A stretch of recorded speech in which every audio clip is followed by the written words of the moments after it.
ආයුබෝවන් අද අපි කතා කරන්නේ කෘෂිකර්ම තරඟ විභාග සඳහා වැදගත් මොඩල් ක්වෙක්ෂන්ස් ගැන. මේක ගවර්මන්ට් එක්සෑම් වලට ප්‍රිපෙයාර් වෙන ඔයාලට අනිවාර්යයෙන්ම ගොඩක් යූස්ෆුල් වේවි. ඉතින් අද අපි සාකච්ඡා කරන්න බලාපොරොත්තු වෙනවා මැයි 10 පවතින තාක්ෂණික සහායක කෘෂි ව්‍යාප්ති සහ කෘෂි පරීක්ෂණ තනතුරු වලට විභාගයේ අවශ්‍ය කරන MCQ. පළවෙනි ප්‍රශ්නය තේ පරීක්ෂණ ආයතනය පිහිටුවා ඇත්තේ කොහේද? පිළිතුර තලව කැලේ. මීට අමතරව රබර් පරීක්ෂණ ආයතනය පිහිටවා ඇත්තේ අගලවත්ත. පොල් පරීක්ෂණ ආයතනය පිහිටුවා තිබෙන්නේ ලුණුවිල ප්‍රදේශයේ.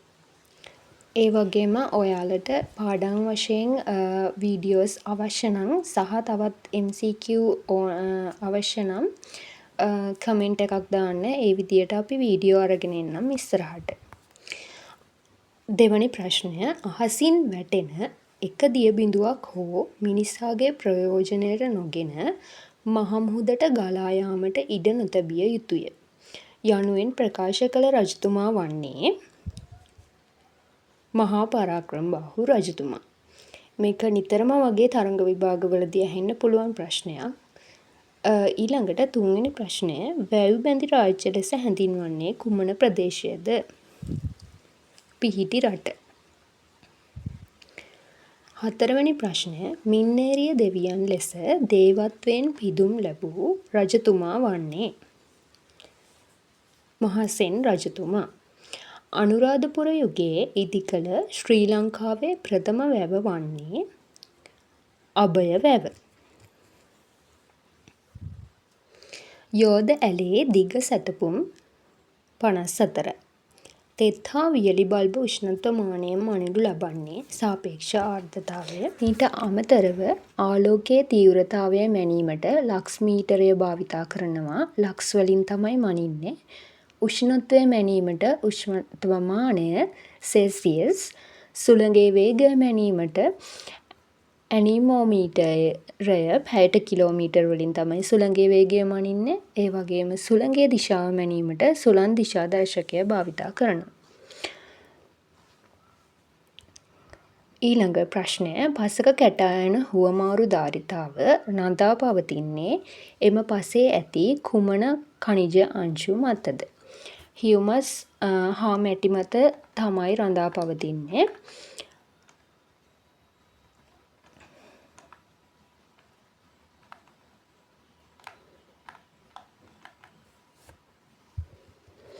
ප්‍රධාන දේශගුණික කලාපයක් වන තෙත් කලාපයේ වාර්ෂික වර්ෂාපතනය තමයි මිලිමීටර් 2500ට වැඩි. ශ්‍රී ලංකාවේ ප්‍රධාන දේශගුණික කලාප 3යි.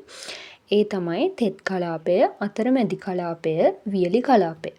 තෙත් කලාපයේ මිලිමීටර් 2500ට වැඩි, අතරමැදි කලාපයේ මිලිමීටර් 1500ත් 2500ත් අතර, ඒ වගේම වියලි කලාපයේ මිලිමීටර් 1500ට වඩා අඩුයි වර්ෂාපතනය. අන්තිම ප්‍රශ්නේ රතු දුමුරු පැහැයෙන් යුක්ත ස්ඵටික ලෙස පවතින ජලයේ හොඳින් දියවන රසායනික පොහොර තමයි මියුරේට් ඔෆ් පොටෑෂ්. එතකොට යූරියා මොන පැහැයද කියලා ඔයාලා මතක් කරලා කමෙන්ට් එකක් දාන්න බලන්න. ඉතින් මම හිතනවා අද සාකච්ඡා කර ප්‍රශ්න 10 ඔයාලට වැදගත් වෙන්න ඇති කියලා. ඒ වගේම මේ වීඩියෝ එක වැදගත් කියලා හිතනවා නම් subscribe කරන්න කියලාත් ආරාධනා කරනවා. ඒ වගේම ඉස්සරහට තව වීඩියෝ එකකින් හමු වෙමු.